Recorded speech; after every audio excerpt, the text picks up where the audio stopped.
He was a decorated Army sergeant, a husband, a father, a man with no criminal record, no history of violence, until one winter morning when everything snapped.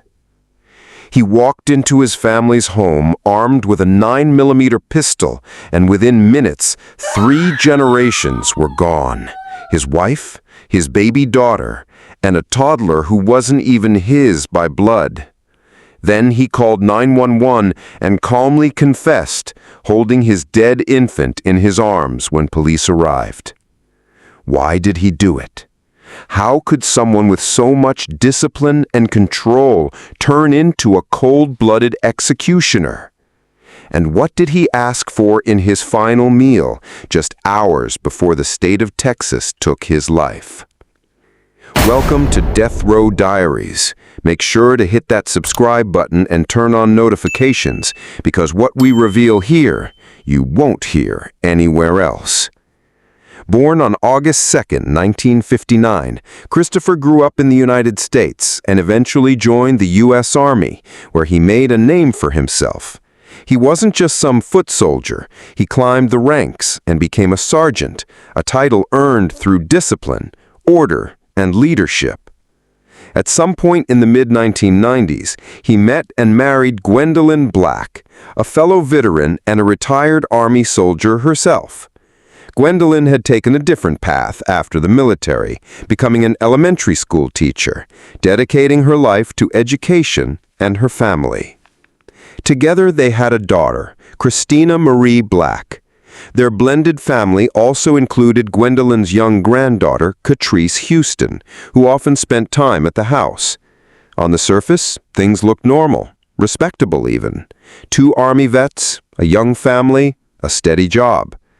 But what's behind the uniforms and the smiles is often much darker than anyone suspects. Because beneath the neat military exterior, Christopher was slowly unraveling. Like many couples, Christopher and Gwendolyn had their differences, but according to those close to the situation, their marriage was far from harmonious.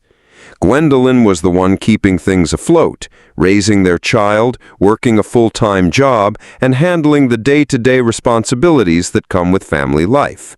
Meanwhile, Christopher, he was largely absent.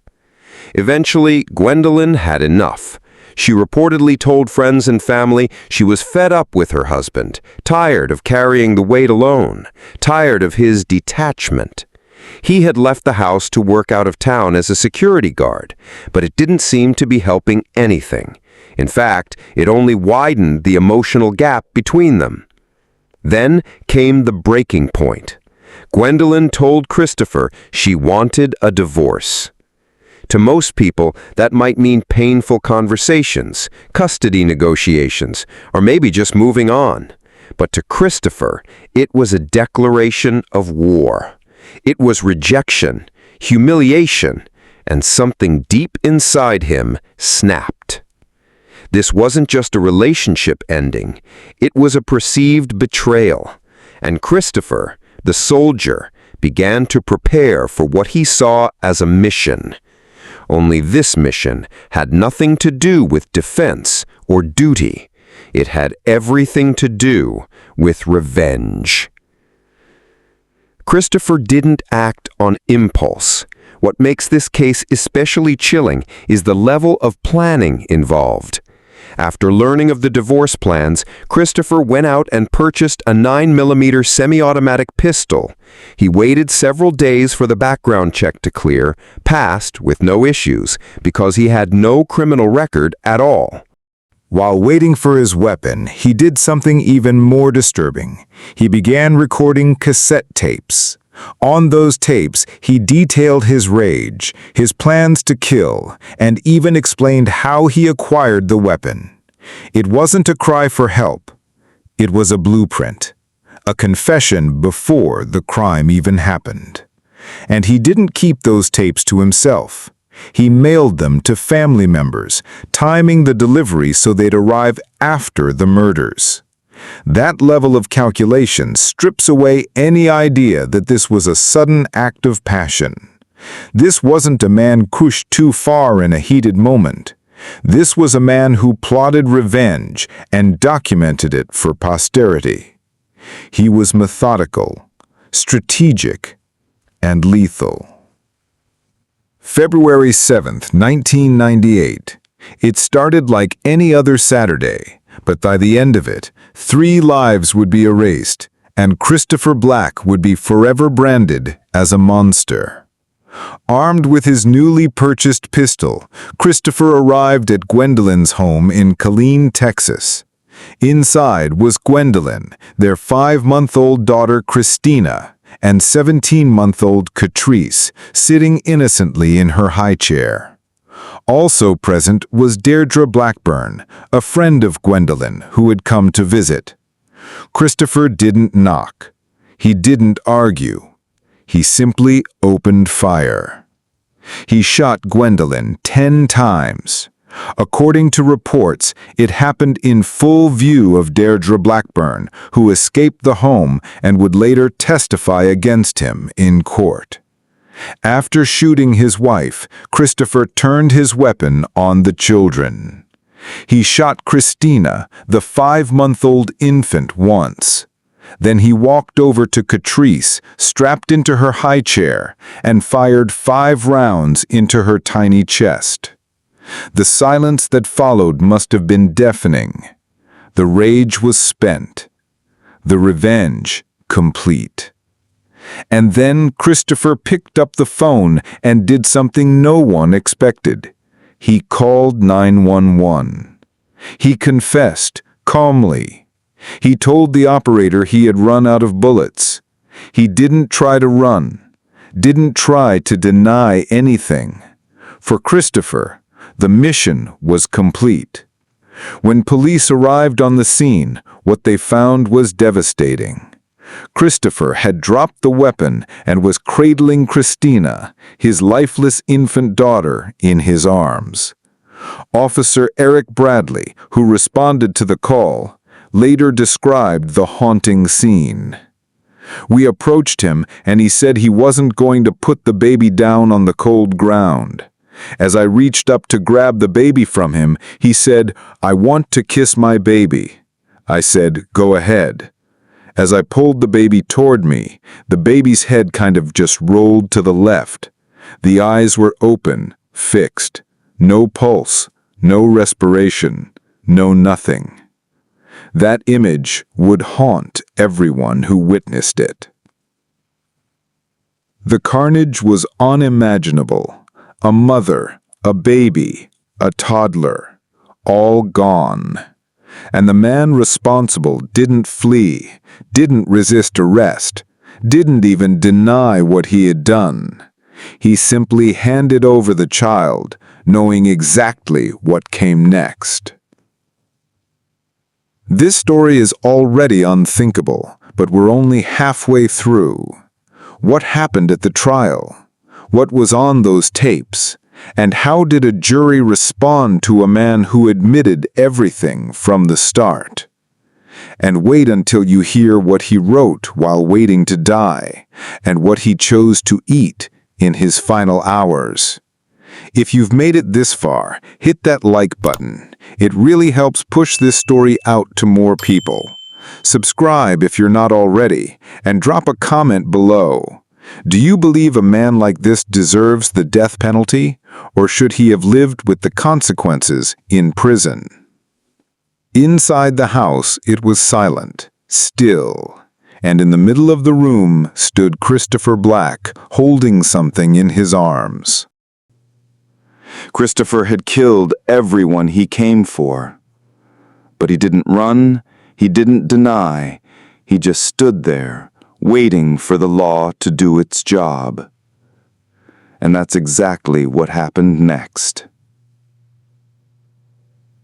Once in custody, Christopher was charged with 3 counts of murder, but prosecutors made a strategic decision. They would only try him for 1 killing, that of 17-month-old Catrice Houston. Why? Because under Texas law, the murder of a child under 6 years old qualifies as a capital offense, A single conviction could be enough to secure a death sentence, and that's exactly what the prosecution wanted. But they didn't rely just on the facts of the crime. They brought out the tapes. Remember those cassette recordings Christopher mailed out before the killings? They were played for the jury in full. On those tapes, they heard his voice, angry, methodical, resolved. He detailed his motive, his plan, and how he obtained the weapon. He explained why he felt betrayed by Gwendolyn and why he was prepared to take her life and anyone else's if necessary. He mailed the tapes specifically so they'd arrive after the murders, ensuring that the world would understand exactly what he did and why. There was no insanity plea, no claim of mistaken identity, no denial of the events. Christopher did offer one defense during the trial, that he had been emotionally abused by Gwendolyn for years, and that she had allegedly physically abused his 10-year-old son. But the jury didn't buy it. The most powerful testimony came from Deidre Blackburn, the woman who had been in the house that day, the one who had managed to escape as the bullets flew. Her words painted a brutal, clear picture of a man consumed by vengeance, not a victim of emotional trauma. After hearing the tapes, seeing the crime scene photos, and witnessing the raw testimony, the jury took just 15 minutes to return a guilty verdict. 15 minutes.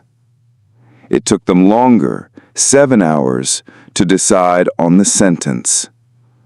But the conclusion was the same. Christopher Black Sr. was sentenced to death. Once sentenced, Christopher was transferred to death row at the Huntsville unit in Texas, the state's oldest prison and the site of nearly every execution since the resumption of capital punishment. For 5 years, he lived in isolation. He gave no interviews, never appeared in front of cameras, never spoke publicly about the murders again. But he did write. On a prison pen pal site, Christopher posted a brief, lonely message. "My days are long and sad. I do not want romance or money. The only thing that I want is a friend."